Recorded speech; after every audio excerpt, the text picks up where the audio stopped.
Well, good morning again, church. So glad that you're with us. Last Sunday, we asked and wrestled with what is likely life's most important question. Who do you say he is? That was the question last week. Who do you say Jesus is? And we're in the middle of this passage, which isn't exactly 2 weeks in terms of the Passion Week to when Jesus died in the story of Mark, but it's close. Jesus is now turning toward Jerusalem, and he's heading toward Jerusalem here in Mark chapter 8. And so that was the question last week. Who do you say Jesus is? And that was the question, the direct question that Jesus asked his closest followers, his closest friends.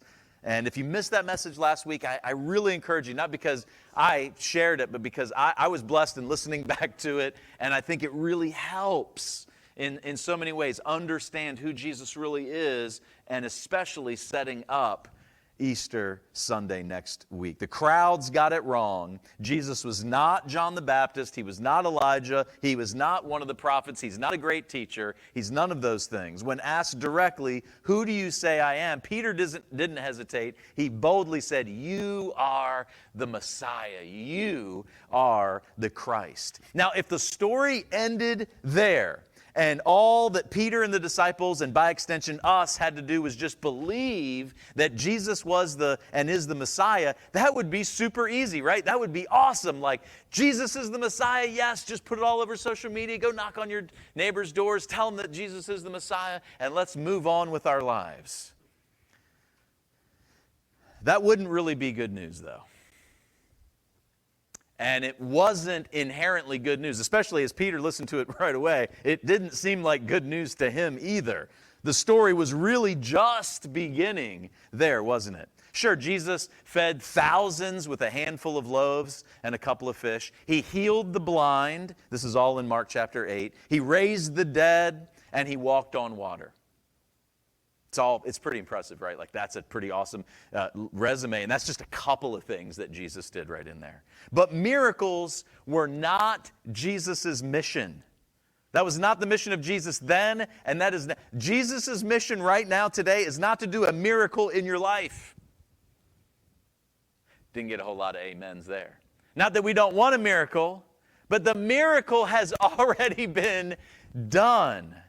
Miracles were not his mission. His mission was just beginning, and Jesus started prepping his friends for what was to come by telling them first, do you remember the message that came first? That he must suffer many things and be rejected by the elders, the chief priests, and the teachers of the law, and that he must be killed and after 3 days rise again.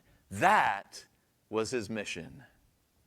That's what Easter weekend is all about. What Jesus said next helps us to understand why more people don't actually follow Jesus. So if you're wondering, if you've ever wondered, man, there's a lot of people that profess to be Christians. I remember talking to Elijah about his teammates and praying for his teammates, and he's like, oh, all my friends, go to church. Or like the answer was, it was kind of a good answer, but it wasn't like really the answer. Like, it doesn't matter if your friends go to church. It doesn't matter if they say they're Christians. That really doesn't matter. I mean, that's not irrelevant. But here's a hint as to why more people don't actually follow Jesus. Well, Jesus is about to explain that suffering would not only be his destiny, but it would be the destiny of all who follow him. That's why it's so hard. The question this morning on this Palm Sunday as we prepare for Good Friday and Resurrection Sunday is this: following Jesus? Question mark. It's kind of like, this would be a terrible, co-op of the world, but, the Got Milk, some Christian t-shirts are all really classic, right? Like, Got Jesus, Well, we're not talking about, do you have Jesus? We're talking about, are you following Jesus? I can identify with Peter to this point, as I believe with no reservation. Maybe some of you are like that this morning. I believe with no reservation that Jesus is the Messiah. He is the Christ, God in the flesh, the God-man, ascended to heaven, and imminently coming again. I believe. Maybe you believe too. But actually following Jesus, where the rubber hits the road, that's a whole nother story. As committed to rebuking Jesus for predicting his suffering as Peter was. Remember, Peter was so committed. He was so committed that he was committed to rebuking Jesus. Like, hold on, Jesus.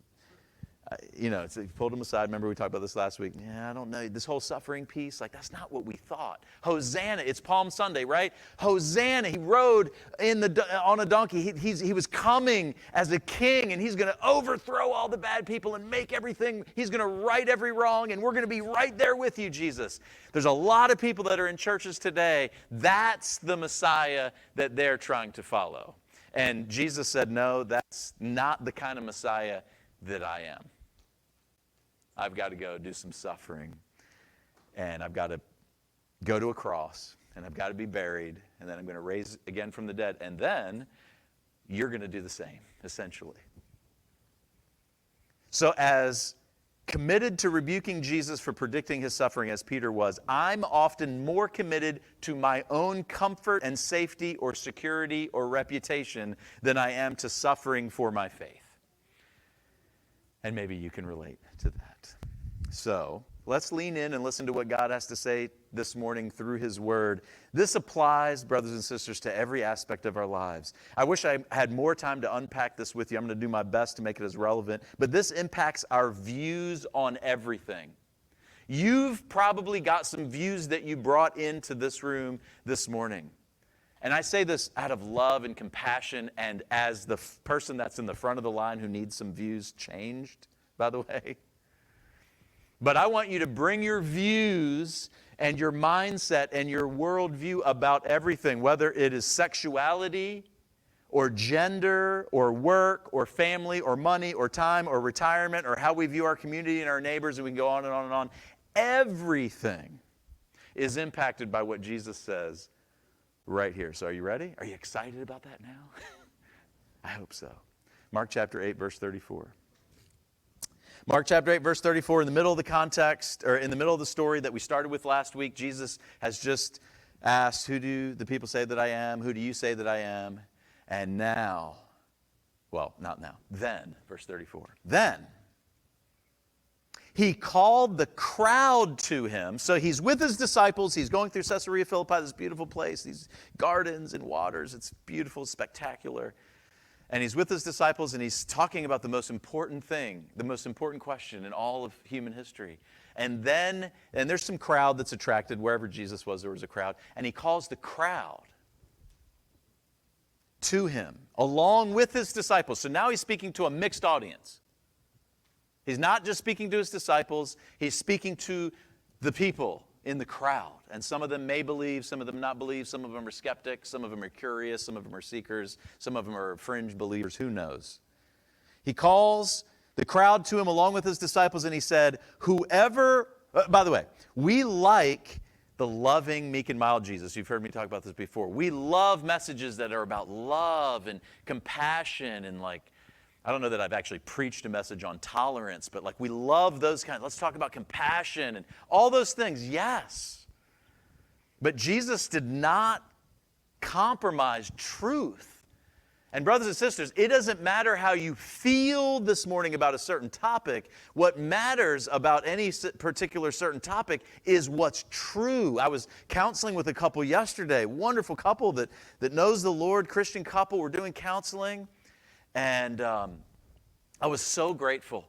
The groom, I'm going to officiate their wedding in June. And they had a conflict. They had a pretty, conflict is the lighter word to use. They had kind of a blow up. And he was like, man, he just said in the context of their soon-to-be marriage, he said, what's got to be most important to us is the truth even when it hurts. We've got to get the truth out there and wrestle with what's true versus how I feel. And those are two very different things, right? We all understand that. Here's Jesus speaking the truth. Whoever wants to be my disciple must, not optional, must deny themselves and take up their cross and follow me.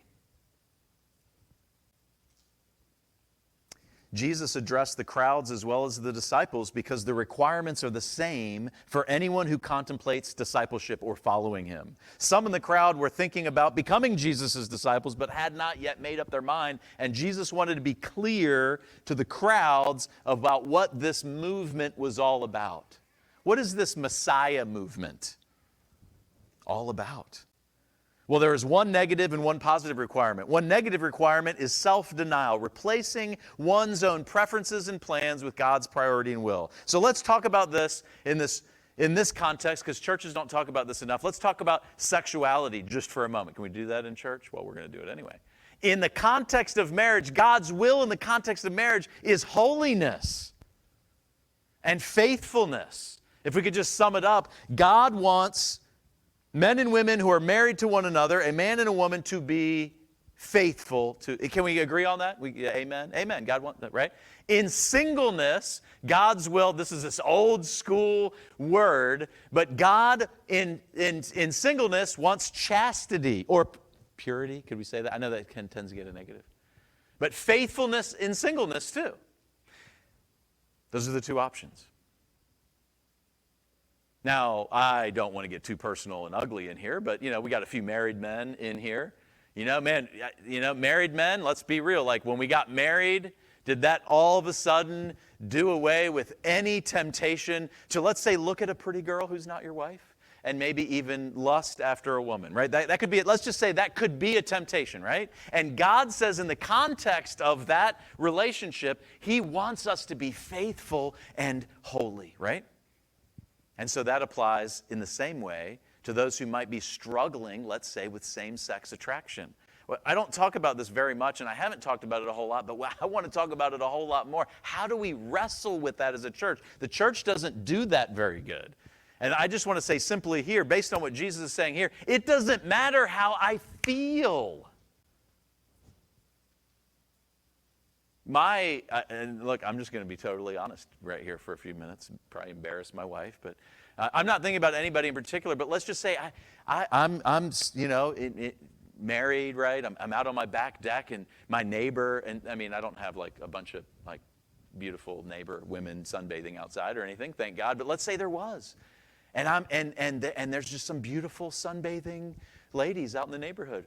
Is there a temptation there? I see a couple ladies nodding. yeah, guys, we should be saying, yeah, there's a temptation there. What am I to do that temptation? Say, well, gosh, I have this attraction, so I should act on it. No, Jesus says, deny yourself.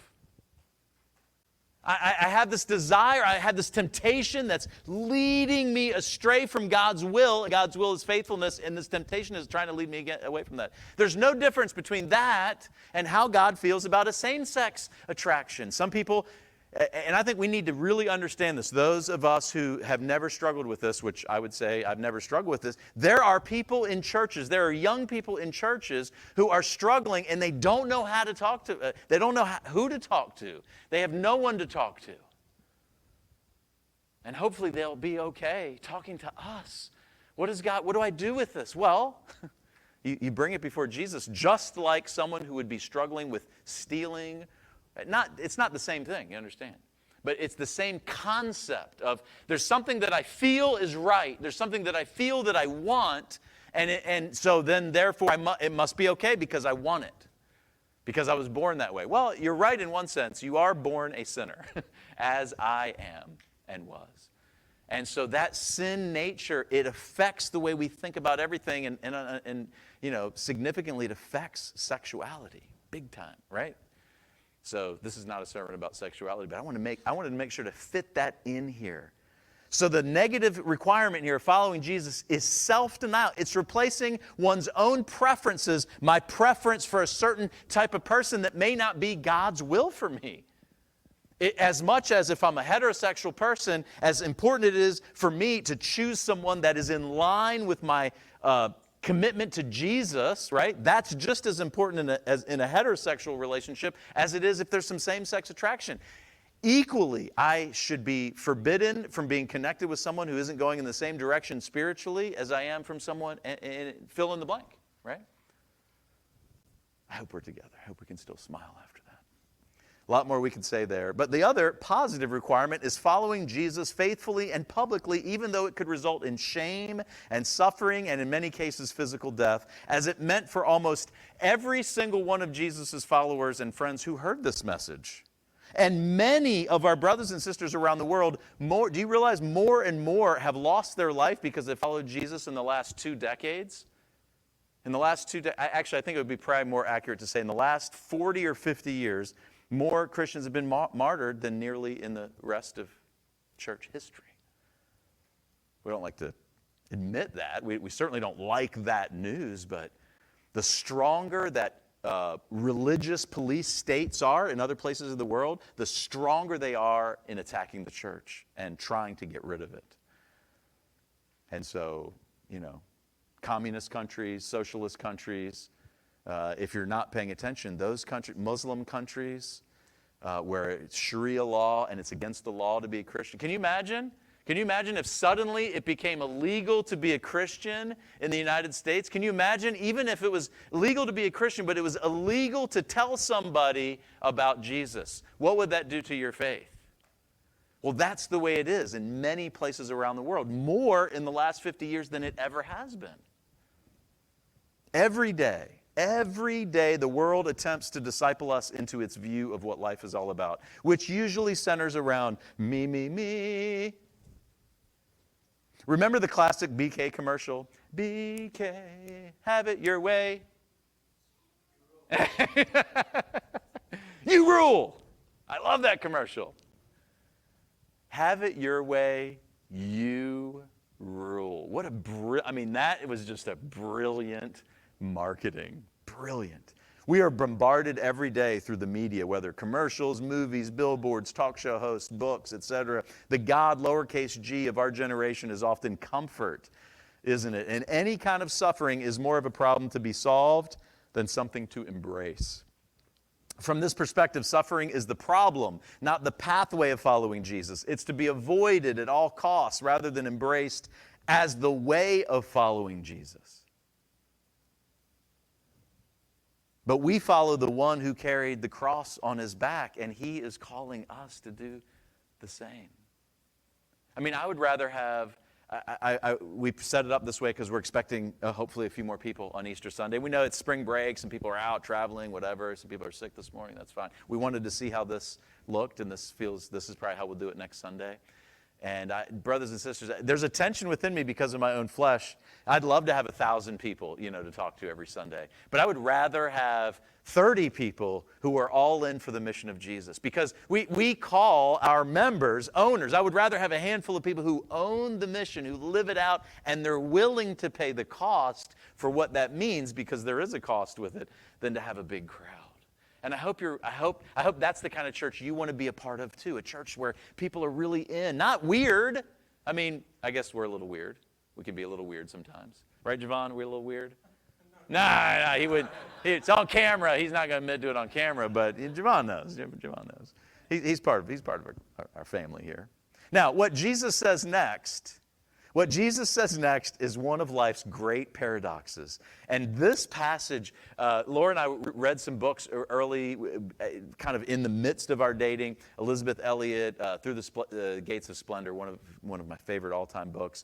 And Elizabeth Elliot really, this was kind of her life passage and verses. And means a lot to me. Her and Jim Elliot and my grandparents, they were all in the same class at Wheaton College, and they were friends. And this is how my grandmother lived her life. She was so dedicated to this. This really sums up what it means to be a genuine follower of Jesus. This isn't rated R, as it's relevant for kids as it is for adults. But let me warn you that what you're about to hear is not for the faint of heart. This is kind of the R-rated version of the Bible. It's not really, but here's what Jesus said. Verse 35, for whoever wants to save their life will lose it, but whoever loses their life for me and for the gospel will save it.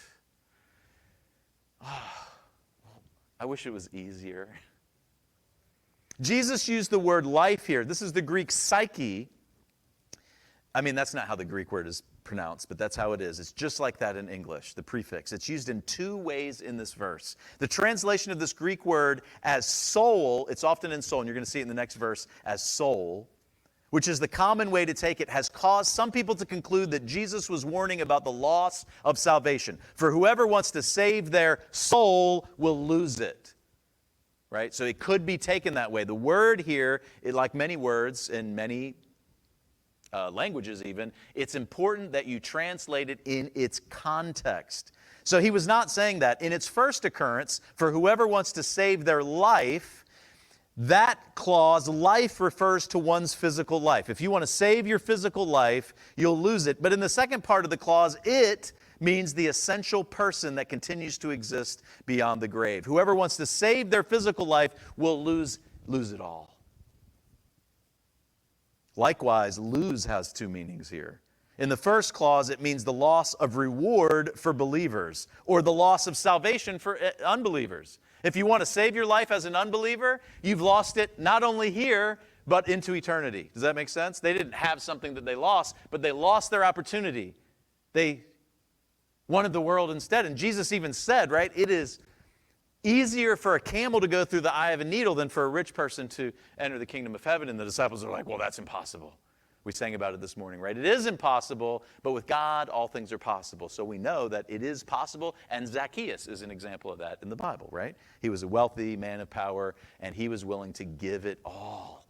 And he remunerated people, not only what he took, but 4 times that what he took to make it right. So he was a good example of that. Jesus meant that if a person wants to retain control of his or her life now, he or she will suffer the loss of something more valuable in the future. So real simple, for those of us Christians, if we want the world now, we don't get reward later.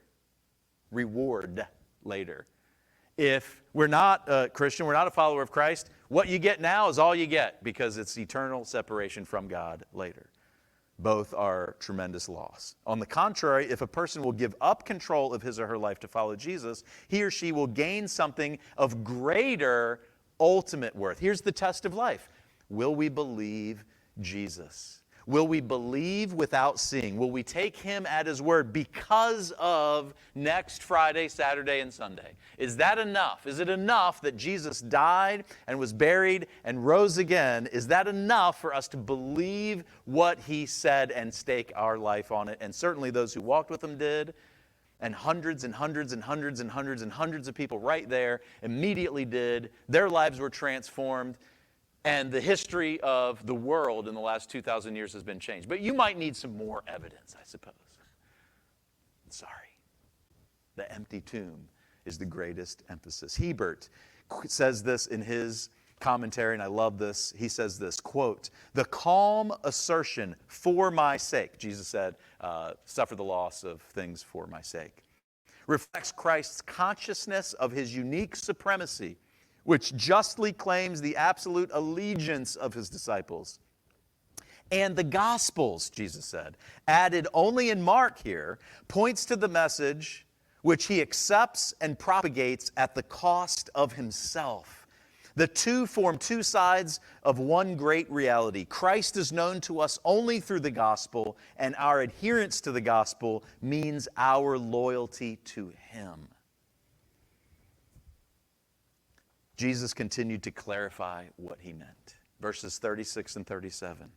He says, and man, Elizabeth Elliot, her writings on this are just fantastic. What good is it? What benefit is it for someone to gain the whole world and yet forfeit their soul? Same Greek word, psyche here. It's translated life in one place and soul in the other, but it's the same word. Or what can anyone give in exchange for their soul?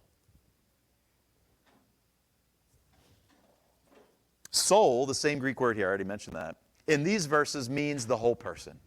It is foolish to preserve one's comfort now because by doing so sacrifices something of much greater value that God would give him or her. Have it now, my way, or have it later, God's way, which is so much infinitely more better. More better?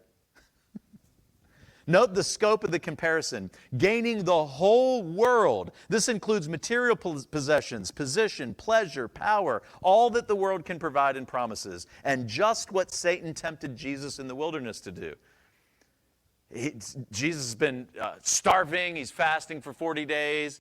And Satan takes him to the precipice of the hill, and he shows him the kingdom. I mean, I don't know how impressive it was. I've been to Israel. It definitely doesn't look impressive today, but I think it did look better 2,000 years ago. I think there were more trees, and it probably just looked better. I mean, even the Old Testament, we have a land flowing with milk and honey. I didn't see that when I was there, but let's just assume that it was beautiful. And he takes him up there, and Satan's like, Jesus, I will give all of this to you. All you have to do is cast yourself down. And he quotes from the Psalms that the angels will carry him on the way. And Satan's like, bro, get out of here. I'm sure he didn't say bro, but he's like, away from me, like as strong as he possibly could say. Don't be misquoting the truth to me. And he quotes the truth right back to him. Do not tempt the Lord your God. Get out of here. Get out of here. He probably did it in a New Jersey accent. Get out of here. Nothing new under the sun. Satan tempted Jesus in that way, and he tempts us in the same way. The world, the stuff in the world, pleasures and power and material things. Verse 37 here stresses the irrevocable nature of the choice. What are we willing to give up for our soul? It feels like so many people are willing to give up so much for their souls, doesn't it? In fact, it's kind of a joke. We enjoy a show. I won't repeat it because you may judge me. But there's a funny show that we watch as a family. It's not super inappropriate, but kind of. And they do jokes on each other. These guys do. So you might know the show, right? And one guy in the challenge, he was actually like challenged to sell his soul to his friend. Like it was a joke. It wasn't, obviously he wasn't selling his soul, but on the show, like he had to agree, and now they kind of joke about it, thereafter. I'm not sure I would want to joke about that. But it was kind of an illustration to me that even in a jokester kind of way, people are thinking about what it would take for them to sell their soul. How about you and me? To this point, how would we answer the question, following Jesus? Might answer it a little bit different now than maybe you did to begin with. I hope we're still all in and would in fact give everything to follow him, whatever it costs. Jesus wrapped up this conversation with one final challenge, and it is also not for the faint of heart. He said this, verse 38, and we'll close with this. If anyone is ashamed of me and my words, listen to how he describes, in this adulterous and sinful generation. Did Jesus love the world? Did he love the woman caught in adultery? Did he love sinners? Did he hang out with sinners? Yes. Should we love sinners? We should be at the front of the line saying, I need love too. Should we have compassion on people who are confused and mixed up and don't have it all right? Absolutely. Should we even smell a little bit more like sheep because we're spending more time with sheep? Metaphorically. Yes, all those things are true. We should have a deep level a growing level of compassion. And brothers and sisters, starting after Easter, we're going to be doing this campaign on the art of neighboring. And you are going to hear it and hear it and hear it and hear it. And we're going to live it out. And God is going to use us to neighbor well in this community. But he's only going to use us to the extent that we get this part right. And Jesus did not mince words. I mean, it's not like we're knocking on doors and saying, hey, are you part of this adulterous and sinful generation? Turn or burn. That's not the probably most effective way to, go about having compassion on our neighbors. No.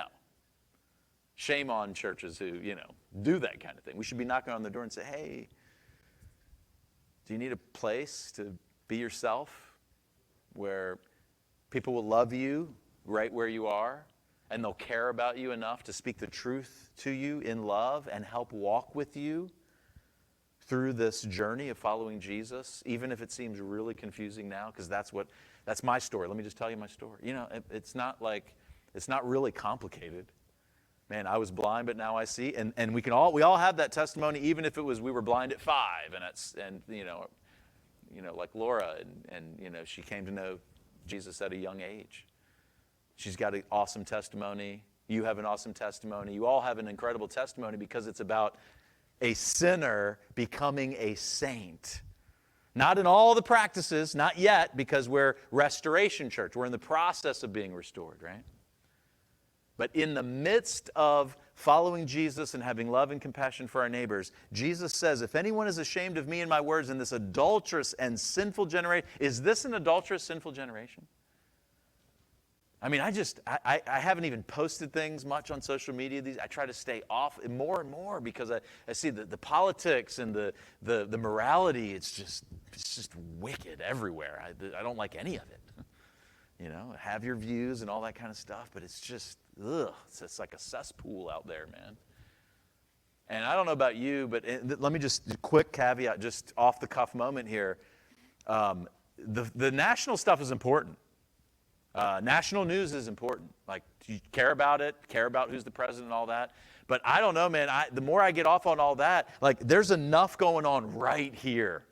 Like, would you just care more? That's what I would ask as your pastor. Care more about your neighborhood and the PTA board and what those conversations are having that affect your kids and your school.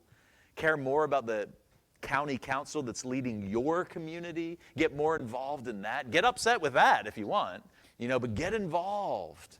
Be salt and light right where you are. I mean, all the stuff that's going on, I can't keep up with all that. I don't know. Maybe it's just me, but I'm just too busy for that. Like, just even as pastoring a small church, there's just enough needs and burdens and pains. And just imagine if we were a church that just really focuses well on all that, how much more effective we'll be. But notice what he says here as he finishes this. If you're ashamed of my words in this adulterous and sinful generation, the Son of Man will be ashamed of them when he comes in his Father's glory with the holy angels. We ought to be a little more concerned about that moment. This is the first clear reference in Mark to Jesus' return, here described as in his Father's glory. Being ashamed of Jesus, rejecting his claims, has serious consequences. Anyone here refers to both unbelievers and believers. For unbelievers living when the Son of Man returns to set up his kingdom, Jesus being ashamed before the Father will result in their loss of salvation, as I said earlier. Not that they had it and they lost it, but they've lost the opportunity to be saved again, right? Your neighbor, your family member, people that are in the community that don't know Jesus now, if Jesus came today, there's no more opportunity, right? So that's why there's a little bit of sense of urgency. There's a need. I mean, this opportunity we have this week to invite people just to come and hear about this incredible life-changing message that has changed our lives, can change theirs. For believers living then, it will mean the loss of reward. Paul described the experience of losing rewards in 1 Corinthians 3:15, not on the screen, but he said there, the builder will suffer loss. So he's using this metaphor of builder. As a Christian, we're building on a foundation, which is Christ. We're either building with wood, hay, and straw, or gold and silver metal and those kinds of things. And he says the builder will suffer loss. So if you're a genuine Christian and you're building on the wrong things and you're just living for your pleasure today, but you really are a true Christian, you're going to suffer loss, yet will be saved. You're not going to lose your salvation. Even though, he says, even though only as one escaping through the flames. I don't want to be putting out the fire on my behind, like escaping the flames, just barely making it. I want to enter in, and I want to hear the Lord say, oh, Ed, I'm so glad you're here. Welcome home, good and faithful servant. It's better to just make it than to not make it all, but it's much better to make it and hear our loving, benevolent Father welcoming us home, saying, well done, you've been good and faithful with what I've given you to do. So as we wrap it up, brothers and sisters, and any friends of us who have not yet responded to God's call on your life to follow him, there's nothing more important than your life and mine. Nothing more important than our relationship with Jesus. Like, nothing is more important than that. And that relationship is not centered on us. It centers on him and his will, which is revealed in his word.